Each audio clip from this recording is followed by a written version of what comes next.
அவர்களுக்கு இந்த பொன்னாடையை போர்த்துமாறு நான் தானா? ஓகே, இந்த பொன்னாடையை போர்த்துகிறோம். நன்றி.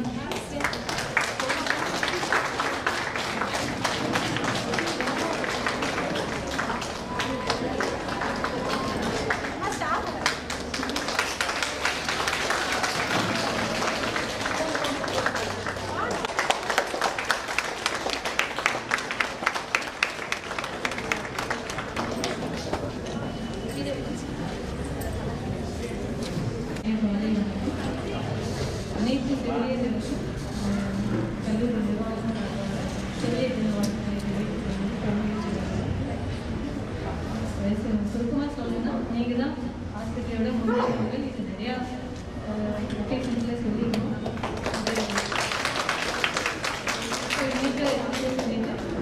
நீங்கள் உங்களோட அர்ப்பணிப்போடு நீங்கள் செய்கிற பணியை தொடர்ந்து பண்ணணும்னு கேட்டுக்கிறேன். நன்றி. வணக்கம்.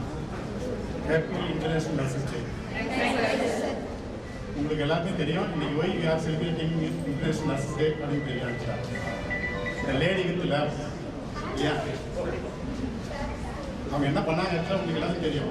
இந்த கிரிமியன் வார்டில் ஆக்சுவலாக என்னன்னா அந்த wounded சோல்ஜர்ஸ்லாம் அவங்க தான் ட்ரீட்மெண்ட் எடுத்து கொடுத்தாங்க. Actually CCR social reformer and manager and nursing அவங்க தான் போயிட்டு அந்த wounded நிறைய சோல்ஜர்லாம் டெத் ஆனது ஏன் டெத் ஆகான்னு அனாலிஸ் பண்ணி there is a poor sanitation hygiene. So இவங்களுக்குலாம் இந்த இது சானிடேஷன் ஹைஜீன் கரெக்டாக கொடுத்தா wounded சோல்ஜருக்கு நம்ம காப்பாற்றலாம்னு சொல்லிட்டு அவங்க தான் இனிஷியேட் பண்ணாங்க. அதுக்கப்புறம் அந்த டெத் ரேட் எல்லாம் அப்படியே குறைஞ்சிச்சு. அதுக்கப்புறம் ஸ்டார்டட் ஒரு நர்சிங் காலேஜ் லண்டன் இல்லையா, அதெல்லாம் உங்களுக்கு தெரியும். ஹிஸ்ட்ரி ஆக்சுவலாக உங்களுக்கு தெரியும் ஆக்சுவலாக. ஸோ அவங்களுடைய ரிமெம்பரன்ஸ்க்காக we are celebrating International Nurses Day. We are happy actually. As well from the hospital side, we are supporting. உங்களுக்கு எல்லா சப்போர்ட்டும் கிடைக்கும். அதாவது ஒர்க்கிங் என்வரன்மெண்ட் நல்லா இருக்கும். நீங்கள் ஏதாவது ஃபீல் பண்ணுறீங்களா நம்ம ஹாஸ்பிட்டல் ஒர்க் பண்ணுறதுக்காக ரொம்ப any difficulties? So we are supporting actually. Any difficulties please inform me actually. So working environment நல்லா இருந்தால் தான் அவுட்புட் நல்லா இருக்கும். ஸோ அது வந்து உங்களுக்கு எல்லாத்துக்குமே நாங்கள் முடிஞ்ச அளவுக்கு உங்களுக்கு எல்லா ஃபெசிலிட்டிஸும் பண்ணி கொடுக்கணும் ஆக்சுவலாக. அதே மாதிரி உங்களுடைய சேஃப்டி செக்யூரிட்டி அதே மாதிரி பார்த்தீங்கன்னா நைட்டில் தான் உங்களுக்கு எல்லாத்துமே ஏஎன்எஸ் ப்ளஸ் கிட்ஸில் ரவுண்ட்ஸ் கூட போக சொல்கிறாங்க. ஏன்னா உங்களுடைய safety security and also our female workers. சரியா? ஸோ வந்து நெக்ஸ்ட் வந்து why we are celebrating nurses day. Your dedicated work will be recognised இல்லையா. அந்த ஒர்க்கு நீங்கள் பண்ணுற ஒர்க்கு இது எம்பத்தி இது பேஷன்ஸ் அண்ட் பேஷன் ரிலேட்டிவ்ஸ் தான் அவங்களுடைய ஆன்சைட்டி பெயின் அவங்களுடைய கிரீஃபை you are giving counselling because direct contact patients. So அதுதான் அதனுடைய ஒர்க்கை டெடிகேட் பண்ணணும். உங்களுடைய டெடிகேட் ஒர்க்கை ரெகக்னைஸ் பண்ணி தான் we are celebrating international. So happy international nurses day. Thank you. Good morning, madam. Good morning, sir. Good morning to all. Happy International Nurses Day to all of you. Madam, deal madam சொன்ன மாதிரி MSR சொன்ன மாதிரி whole hospital depends upon the staff nurses of this hospital. You are the backbone. You carry on your good work in future also. Thank you.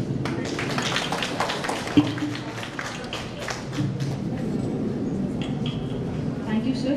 அடுத்ததாக உள்ளிருப்பு மருத்துவ அலுவலர் மருத்துவர் தினேஷ் ஐயா அவர்களை.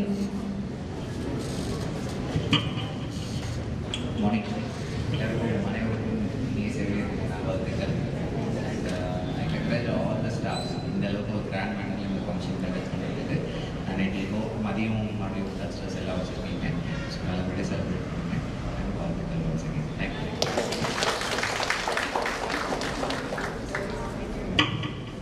அடுத்ததாக நமது செவிலியர் கண்காணிப்பாளர் திருமதி சரோஜா அம்மா அவர்களை சிறப்புரையாற்ற அழைக்கிறோம். எனது பெரும் மதிப்பிற்கும் மரியாதைக்கும் உரிய எனது எங்களது முதல்வர் அவர்களை வணங்கி நமது மருத்துவ கண்காணிப்பாளர் ஏஆர்எம்ஓ அனைவருக்கும் மற்றும் என்னுடைய தம்பி தங்கைகள் என்னுடைய பிள்ளைகள் அனைவருக்கும் நான் ஒரு உலக செவிலியர் தின நல்வாழ்த்துக்களை கூறிக்கொள்வதில் மிகவும் மகிழ்ச்சி அடைகிறேன். நம்ம இந்த நாளை கொண்டாடுவோம்னா அது காரணகர்த்தா ஃப்ளாரன்ஸ் நைட்டிங்கேல் என்ற ஒரு காரியை தான். அவர்கள் செல்வ சீமாட்டியாக இருந்தாலும் போர்க்களத்தில் அந்த போர்க்களம் ஒன்று இருந்தபோது அந்த போர் வீரர்களை காப்பாற்றுவதற்கு யாரும் இல்லாத நிலையில் அவர்கள் அவதியுற்ற போது தன்னிச்சையாக அவர்களுடைய குடும்பத்தின் விருப்பமே இல்லாமல் அந்த காலத்தில் ஒரு மின்விளக்கு கூட இல்லாத காலத்தில் அவர்கள் போர் வீரர்களை நன்றாக காப்பாற்றி அவர்களுக்கு ஊழியம் செய்தார்கள்.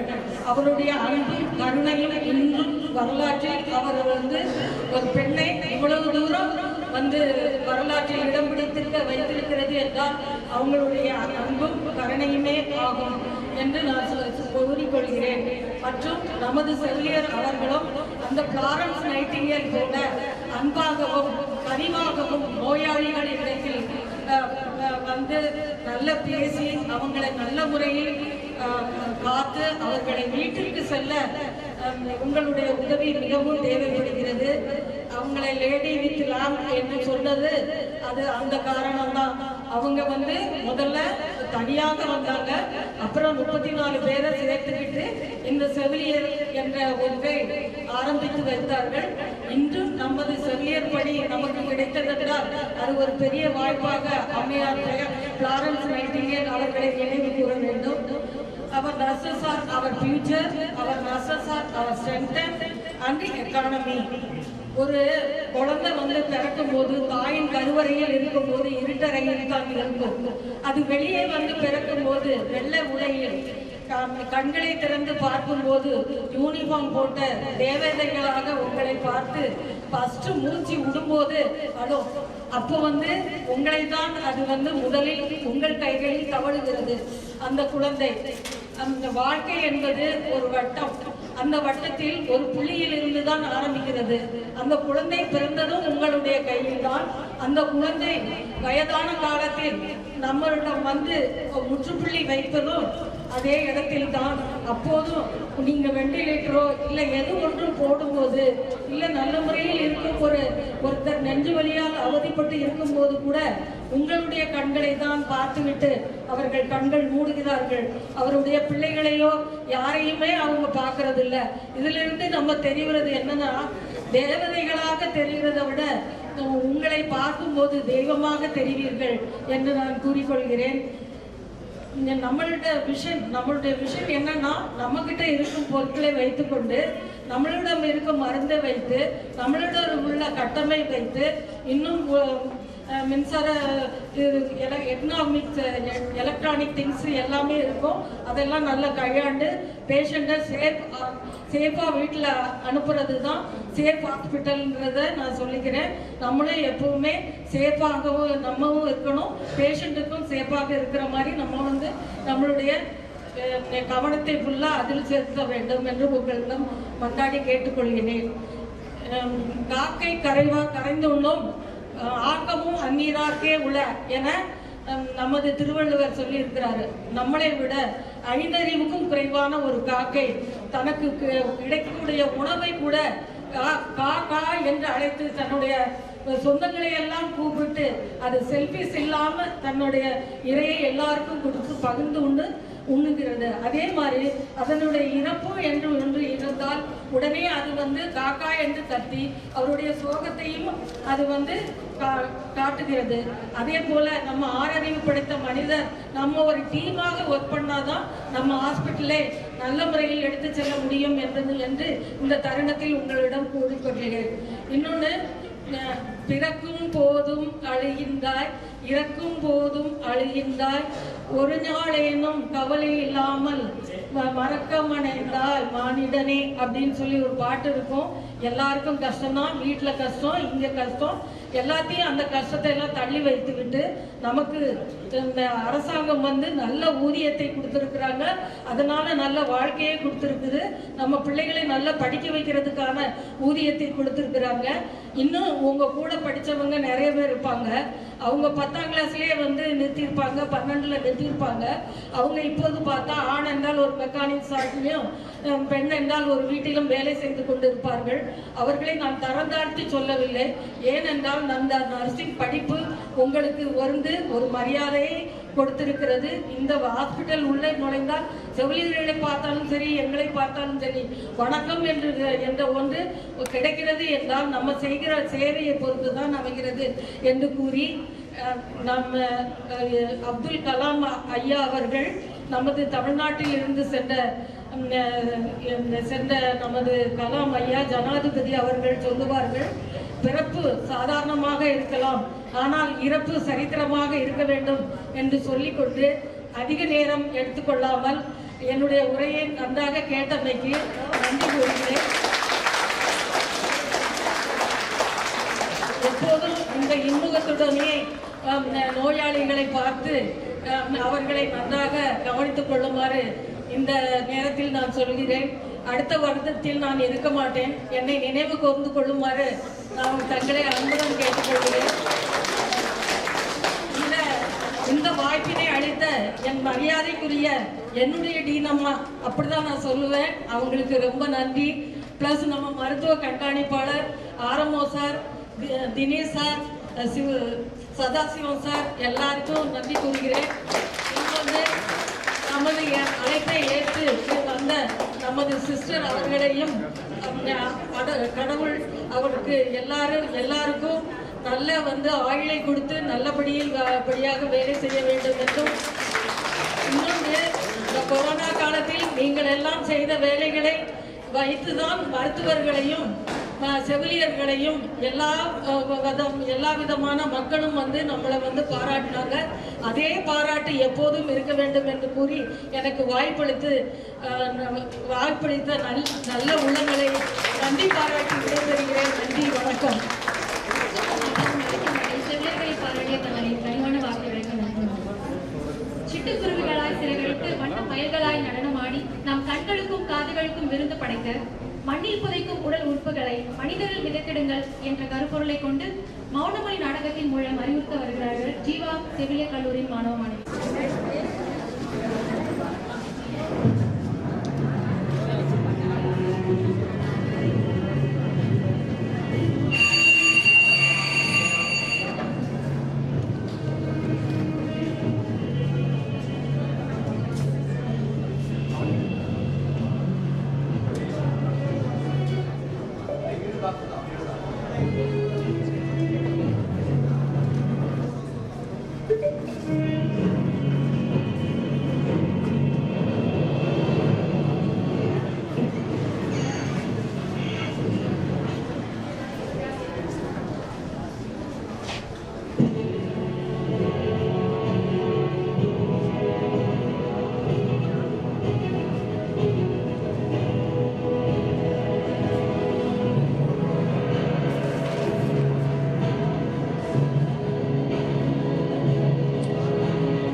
என்ற வள்ளுவரின் கூற்றுப்படி உயிர்களுக்கு மதிப்பு அளிப்பதும் அதை பாதுகாப்பதும் பிறருக்கு உயிர் கொடுப்பதும் கூட அரணாகும். செவிலியர் தினமான இந்நன்னாளில் உடல் உறுப்பு தானத்தின் முக்கியத்துவத்தை சற்று பறைசாற்ற வந்துள்ளேன்.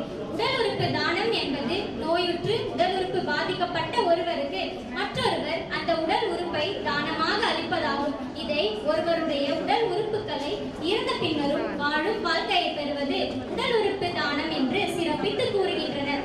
ஒவ்வொரு ஆண்டும் ஆயிரக்கணக்கான மக்கள் விபத்துகளால் இறக்கின்றனர். அவர்களின் உடல் உறுப்புகள் வெவ்வேறு நபர்களுக்கு உயிர் கொடுக்கின்றனர். சிறுநீரகங்கள், கல்லீரல் மற்றும் குடல் போன்ற உறுப்புகளை நாம் உயிருடன் இருக்கும் போதே தானம் செய்யலாம். பெரும்பாலான உடல் உறுப்புகள் 6 முதல் 72 மணி நேரத்திற்குள் மாற்று அறுவை சிகிச்சை செய்யப்படுகின்றன. ஒரு தானம் செய்பவரால் குறைந்தது 8 பேரின் உயிரை காப்பாற்ற முடியும். அகிலமெங்கும் தேவையான முக்கிய உடல் உறுப்புகள் இல்லாமல் அநேக மக்கள் இறக்கின்றார்கள். இதற்கு காரணம் உடல் உறுப்பு தானம் குறித்து போதிய விழிப்புணர்வு இல்லாததுதான். பிறந்தோம், வாழ்ந்தோம், இறந்தோம் என்று நொடி பொழுதில் முடிந்துவிடுகிறது வாழ்க்கை. தினமும் எவ்வளவோ குழந்தைகள் பிறக்கின்றனர், எத்தனையோ பேர் இறக்கின்றார்கள். எல்லாம் சிறு சிறு சம்பவங்களாக முடிந்து விடுகிறது. எவர் ஒருவர் பிறருடைய நலனுக்காக வாழ்கிறாரோ, மற்றவர்களை பற்றி கவலைப்படுகிறாரோ, ஆபத்தின் விளிம்பில் இருக்கும் மனிதர்களுக்கு எவர் ஒருவர் உதவ முன் வருகிறாரோ அவருடைய மரணம் அர்த்தம் உள்ளதாகிறது, சரித்திரமாக பதிவாகிறது. உடல் உறுப்புகளை கொடுத்து நீ உயர்ந்தவனாகிறாய், அழிய போகும் உயிரை காத்து நீ ஆண்டவனாகிறாய். நீ பார்த்த அழகையும் பார்க்க போகும் உலகத்தையும் அதே கண்ணாலேயே ரசிப்பாய். வேறு ஒருவர் வழியாக இருந்து சற்று முன் நடைபெற்று முடிந்த மௌனமொழி நாடகம் மூலம் ஒருவர் அளித்த தானத்தால் 2 உயிர்களை காப்பாற்ற முடிந்தது. இதே போல் ஒவ்வொருவரும் நினைத்தால் எத்தனையோ உயிர்களை காப்பாற்ற முடியும். சற்று சிந்தித்து பாருங்களேன். நாம் உயிர் விட்ட பின் கூட ஒருவருக்கு உயிர் அளிக்க முடியும் என்ற உணர்வுடன் நாம் அனைவரும் உடல் உறுப்பு தானம் செய்ய முன்வர வேண்டும். உடல் உறுப்பு தானம் செய்வதன் மூலம் வாழ்க்கையை மாற்றி மற்றவர்களுக்கு நாமும் ஒரு நல்ல உதாரணமாக இருப்போமே. அனைவருக்கும் எனது